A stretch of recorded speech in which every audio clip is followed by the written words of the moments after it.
Welcome everybody to this week's Campus Connections. I'm so grateful that you guys could join us. Of course, I'm Yasmin, as you already know, your graduate counselor and advisor. And then we have Dean Spencer, who is the my co-partner in these Campus Connections, and Dean Costanzo, who's the Associate Dean of the College of Arts and Sciences. So they will be the go-tos, of course, if your academic advisor isn't available or your program director isn't available and you need something or have difficulty university related from an academic perspective, they will be able to assist you moving forward.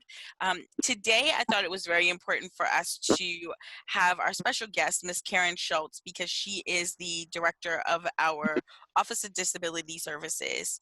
At every institution, it's important for the Office of Disability Services to be available because many people have things that you guys may not have. There may be something that you may not have shared with me that I don't know. In terms of underlying health conditions or disabilities, there could be anything. And so I just wanted to make sure that we invited Ms. Karyn because I think it's very important that you guys know that we do work with our students. There are accommodation services available, and we don't want you to be overlooked or for those things to be overlooked. So today she's just going to share with everybody just a few things about students and the disability services the support services that her office can provide you with as a student at UB. And again, as you know, this is our weekly way of being able to stay connected with you guys forever. So if for some reason you may not need this information right away, but you may be in class with someone who this information may be helpful to, make sure you share that information because it's so important that we collaborate and connect as much as possible. So I will let you take it away, Ms. Karyn. Okay, thank you very much for the invitation and the opportunity to sit and meet with some of the students who sign up for today. I hope everyone's doing well and staying safe and healthy. And Yasmin, thank you for the introduction. As you said, I am Karyn Schultz. I'm the director of the Disability and Access Services Office. I have been in this position, now since 2008. And have worked with students in the undergraduate world, the graduate, and the law school. So our numbers are growing as our students see a need for support, but let me explain what we mean by support.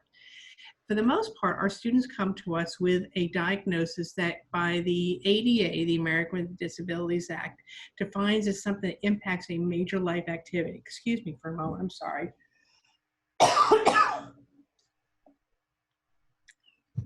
Allergies are still not exactly happy with us. When we talk about impacting a major life activity, one of the definitions that falls under there is learning. So by the mere fact of being a student and having a diagnosis, you may have a need for supports, accommodations.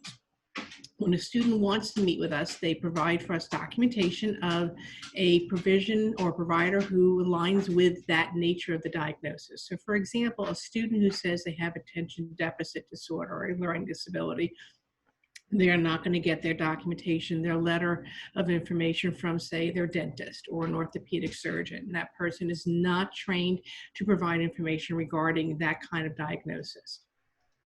Once we receive the paperwork, once we receive the intake of the student, we meet with them.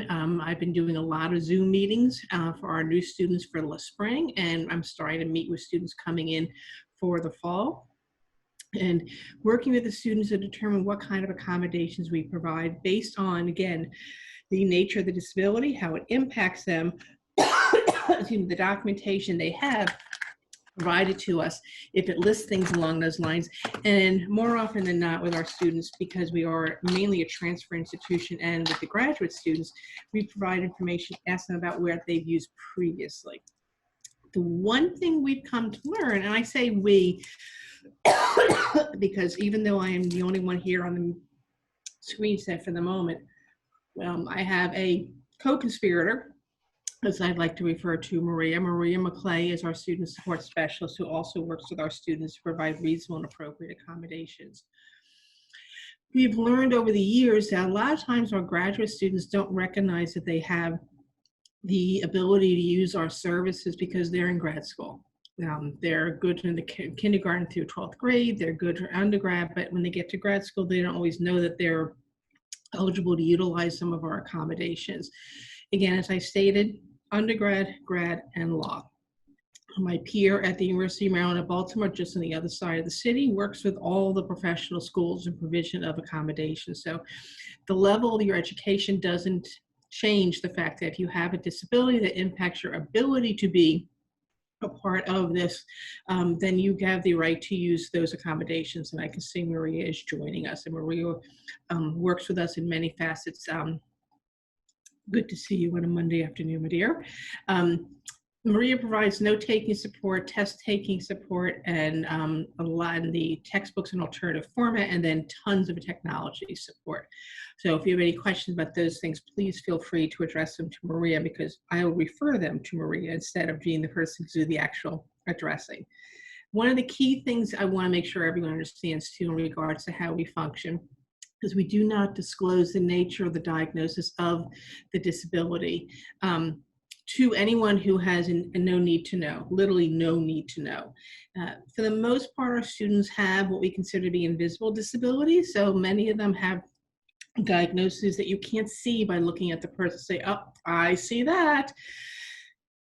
Because of that, the accommodation support the student in a way that faculty then know that what they're grading on the assignments, on the exams, and anything else the student is being assessed on is based on the content of what the student provides, not because they know there's a disability there. Excuse me, yes, we do have students with disabilities that are apparent, they're visible. We have students who are blind, who are deaf or hard of hearing, who are in a wheelchair, use a scooter, or some other physical thing you may be able to say that's what the accommodation is, what the disability is. Some of those students have underlying conditions as well that you still don't know. That's what we call them invisible. When they're invisible, they stay that way. There's no need to tell anybody about them, because again, we want the students to be treated as equals to their peers in their classes and not have anyone say, oh, well, they have a disability, I'll be a little easier on them, or they have a disability, why are they here? So we keep that stuff as confidential and as kept to ourselves as possible. So that kind of captures us in probably the fastest I've ever been in regarding how we provide services and work with our students.